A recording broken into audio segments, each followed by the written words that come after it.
Hey everybody, it's Rob the Mellow Guy, and I'm here with a new video vinyl CD update, kicking off 2024 with a brand new video. Like I've always said at the start of these videos, I try to be fairly consistent. 1 or 2 weeks it seems to be where I am. Sometimes, I've held off, but definitely in 2024, I want to look to continue to do these kind of video updates with my collection, whether it be CD, vinyl, or even some other, items that I feel like talking about here on my YouTube channel. If you're new to the channel, make sure you like and subscribe. I've got a ton of previous videos of my vinyl and CD updates showing off my collection, new, used, records I've found, over the years. I'm still, acquiring. Plus, also, if you want to go check back at some of the interviews I did when I had my college radio show, that definitely I recommend getting to hear me sound like a fool sometimes when I interview some of these rock and metal musicians. When I was in college, at a college radio station, that I have a lot of stories about. Heck, I can make just a video about that. But yeah, if you're interested, if you're new to the channel, check those out. They're there, and you can hear me talk to musicians like Oderus and Rungus from Gwar, the late Dave Brockie, rest in peace. Dave Chandler from St. Vitus, Mike Browning from Nocturnus, even George Lynch from Dokken. Yes, I was able to interview him for my rock and metal radio show that I hosted. So, yeah, check those out. But for this video, it's going to just be a quick, I always say that though, actually. I always say I'm going to do a quick video. I don't have that many items to discuss. Just 3 new purchases. Then I'm going to talk about a live album that I want to recommend. And then I'm also going to show something off that I bought last night. I just wanted to kind of show.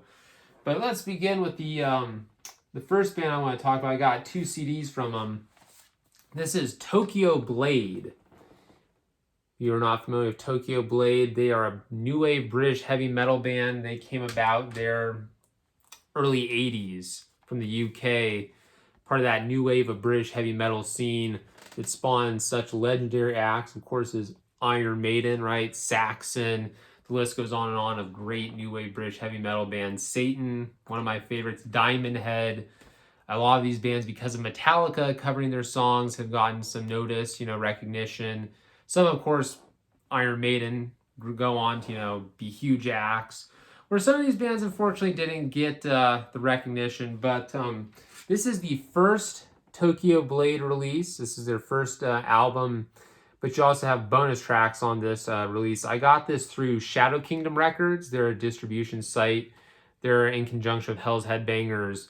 They're solid, great website, great group of people that run it. And I've never really had issues with Shadow Kingdom or Hell's Headbangers, really, for that matter. I always say that the one time I had an issue with Hell's Headbangers, it wasn't even their issue. It was the college I went to was just dragging their feet on sorting the mail, because I lived on campus in the dorms, and I ordered something, and it took, I thought it was Hell's Headbangers, but no, when I actually looked at it, the university was the one that kept it for some reason 2 extra days. They had students processing the mail, so you weren't working with the brightest, which is scary because maybe some of those people went on to become doctors. I don't know. I'm joking. But no, this is the first album, and I really enjoy it. One of the songs that I just love, and I've been playing the guitar riff, especially If Heaven is Hell. That's one that I would highly recommend checking out. If you haven't heard of Tokyo Blade, that'd be one of the first songs. But to me, the second album, Night of the Blade, right here, this album, if you were to ask me which do I prefer, I gotta go with Night of the Blade. I love this album. I love the songs, the way it starts out, the guitar riffs, and this one features Alan Marsh, the singer on the first album, but supposedly another singer, he, I guess, recorded some of the tracks for Night of the Blade, the night before it's called. And I listened to the singer after Alan Marsh, just couldn't get into him. He didn't have that delivery, that sound. But gosh, if you listen to Alan on the first album and then this one that he sings on, this is just unbelievable. And I really like this too. This is High Roller Records. As you can see, they do these, the cases, right? The slip case. I love these because it protects the CD. And I have quite a few High Roller releases. And look at that. I mean, the CD looks great. You get the booklet, of course, the insert with the photos of the band, and also the guitar players, John Wiggins and Andy Bolton. Amazing players. Just love their sound, love the melodic riffs, right? And also the harmonies. It reminds me a lot of Iron Maiden, definitely in terms of the way they structure their songs. But there's something about Tokyo Blade. I just love the raw tenacity. And it reminds me of a band I'm going to be talking about. The live album I'm going to recommend, I'm going to talk about a band called Night Demon. I'll just throw that out there. But Night Demon is a new wave British heavy metal style band that's come about in recent years and has just a sound that I love, right? I'm wearing the shirt here, Night Demon, their most recent album that came out last year. It was on my top 10 albums of 2023. The album called Outsider.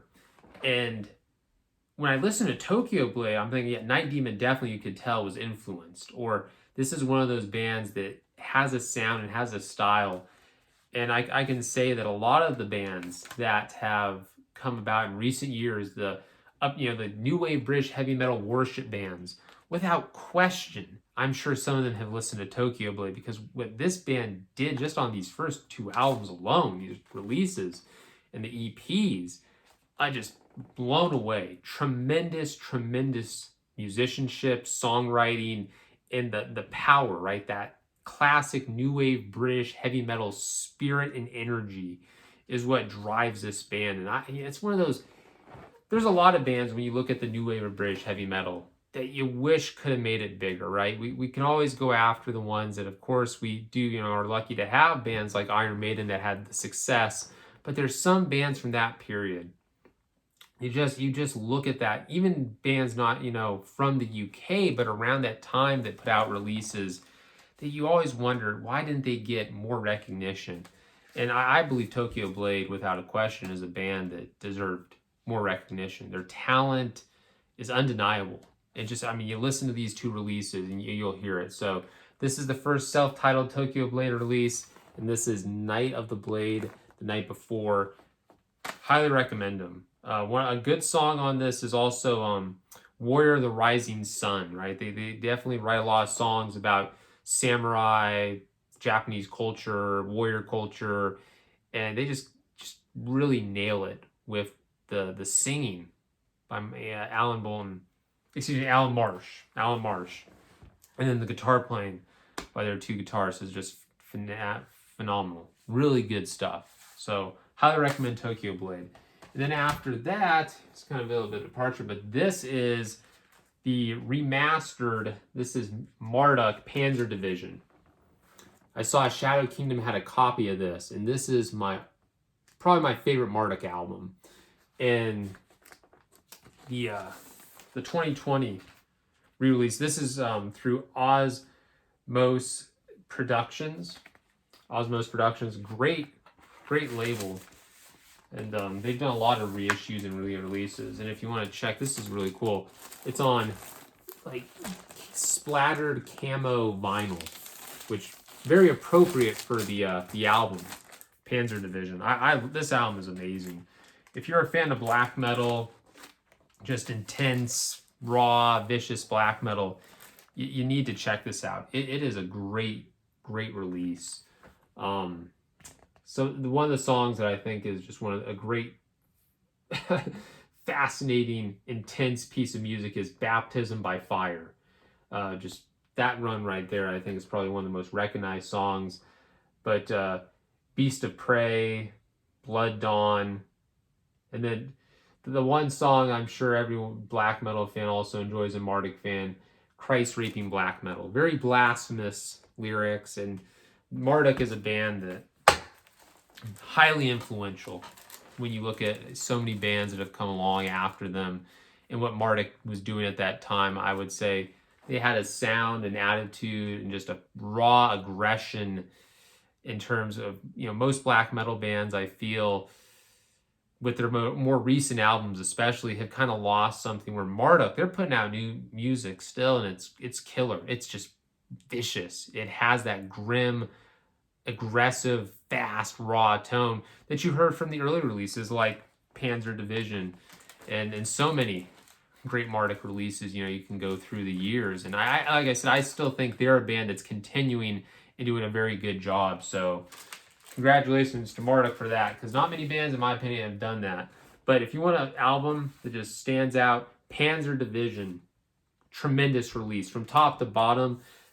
Once you hit play, you just never stop. It just comes at you. Just the intensity and the fury that Marduk brings on Panzer Division. That's why I said, need to get this, because I did not have it. And I've always wanted to get this on vinyl for sure, a copy of the album. So I'm very, very glad I got that. And I'm going to give a shout out. This was actually released through Shadow Kingdom Records. They were the ones responsible. But this is Night Demon Live Darkness. When you want to listen to a live album, you're not going to expect perfection in terms of the songs, right? Again, a band's playing live, right? They're raw. But now there's some bands, remember, live albums are actually not live. They're in a studio and they're throwing crowd noise. So they're phony live albums, which, if that's the case, it's a studio album with crowd noise. Kiss, Aerosmith, there's some of these bands that they claim to have done live albums, right? And then you find out they weren't live albums. Right? They recorded and then they threw some people like live crowd noise. No, this I can tell you is a live album from Night Demon. They just kill it. And the songs, it's a 2-disc set. I think it actually combines a couple performances from a couple of different shows possibly. But the songs, the track list is great on this. I love it.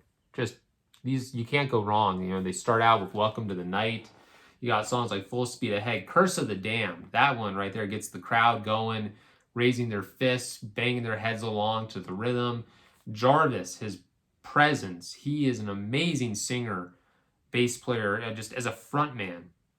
I've seen Night Demon a handful of times, and each time he delivers, he just knows how to connect with the crowd and his energy. I've never seen Night Demon put on a bad performance. And they played with some bands that I felt that Night Demon actually picked up the audience, because the other bands they were playing with were just not doing it. I'm sorry. I saw them opening for Anvil, and without question, they were the band that show that was carrying it. They had the energy, the passion, and just their songs just stand out because they're so well produced. Reminds me of Tokyo Blade. Again, songs that just stand out and you can listen to because there's energy, there's focus, raw, driven personality behind the music. And that's what I feel. And Dusty, he's a great drummer as well. And Armand, he's a good guitarist. You got to give them credit. And I really thought that this live album for Night Demon's first big, official live release, this was a really cool thing. And I got this back in 2018 when they were touring. They came through and I saw them in San Francisco. They were headlining for their, I guess you would say it was in support of the second full-length album, Darkness Remains.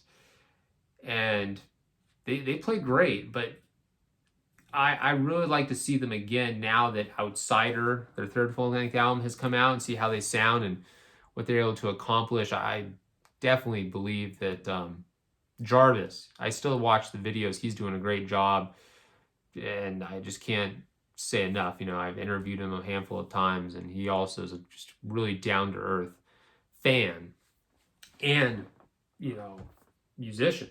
And that's the one thing. Like, you always respect those musicians you meet who are very passionate fans. They have, opinions about the music they listen to. They can talk in length about the artists that they, were influenced by.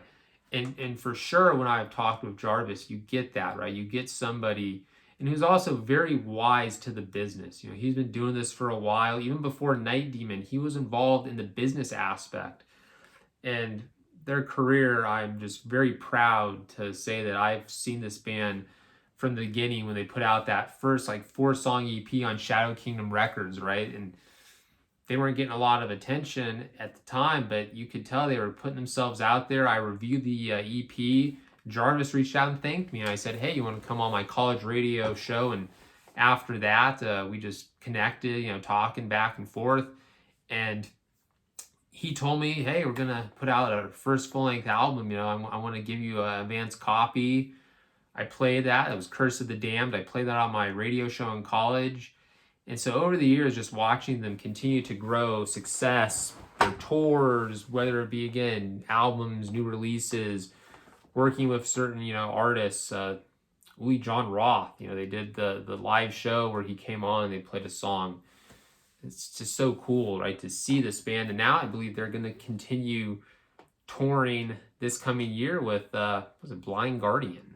So, there you go. Night Demon just is not slowing down. They just continue to rise. And Live Darkness, like I said, is a really good release because you get to hear them, and you get to hear how the crowd reacts. And this isn't some studio crowd that Gene Simmons kidnapped, and he forced them at knife point to cheer. I'm joking. He didn't do that, but would I be surprised? I could see Gene Simmons now, if he made a live album, he'd probably would kidnap a bunch of children and he would tell them to cheer because, well, no, there's still some Kiss fans that are so blind and loyal that they'd do it for him. They'd join the studio. I mean, I shouldn't make fun of them, but I'm sorry, man.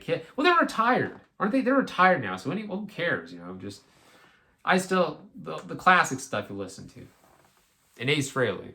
Ace Frehley's great guitarist. And he's still going. He does shows here and there. Good. I'm really glad for him. But joking aside, I'm sure Gene wouldn't. He wouldn't kidnap. He'd probably pay him off.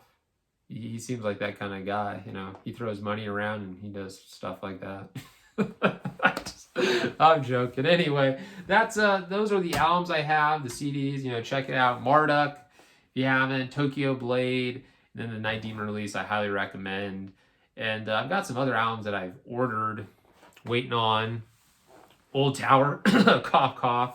It's all good. I know Old Tower does it. They'll put out, the Spectre will put out a release, and it'll take a little while for it to be delivered. But there's no issue. I've understood that, right? The delays and stuff with pre-order.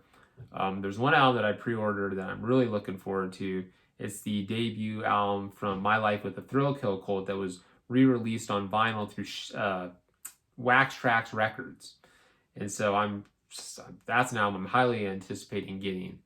When I get that, it's their first album that they put out on Wax Trax.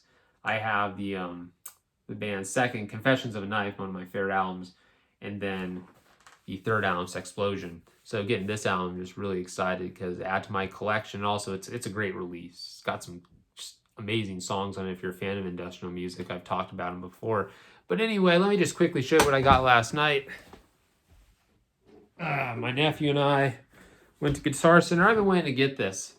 This is, if you can see it, is a 12-string Epiphone guitar. Really, really looking forward to coming up with some stuff with this. I wanted to get a 12-string, come up with certain ideas. I've been working on riffs,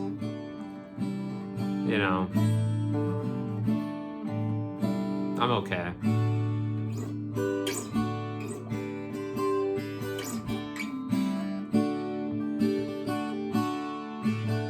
Okay, it's a little, Alex Lifeson, has used 12 strings on Rush albums, so I've definitely always wanted to have a 12-string and to experiment with some of the ideas that I've had, right? You use it to kind of give you more of that bright sound at times, and also to amplify certain chords. So yeah, I'm really excited. It was on sale too. They had it. That's why I looked at it online. I was thinking, yeah, I'd go out there. And Guitar Center in Dublin, California is always fun to check out. It's an interesting place. Good people, workers. A lot of Tesla drivers around there that are jerks. They think they own the road, but it is what it is in Dublin. Those people are unique. I've always said that. Dublin Boulevard, you can go cruising down Dublin Boulevard, but it's not like American Graffiti. Instead of Harrison Ford, you got a guy in his Tesla who works as the head of, he's like a CEO for a tech company or something. I'm joking. I don't know. But anyway, yeah, this is a guitar that I got. Yeah, maybe I should record me playing some of my stuff. I'm just okay. But anyway, yeah, I hope you guys enjoyed the video. If you want to get more updates and stuff, like and subscribe. Also, check out the blog I run, rockandmetaltemple.blogspot.com. Yep. Thank you, everybody, for watching this video. Have a good one.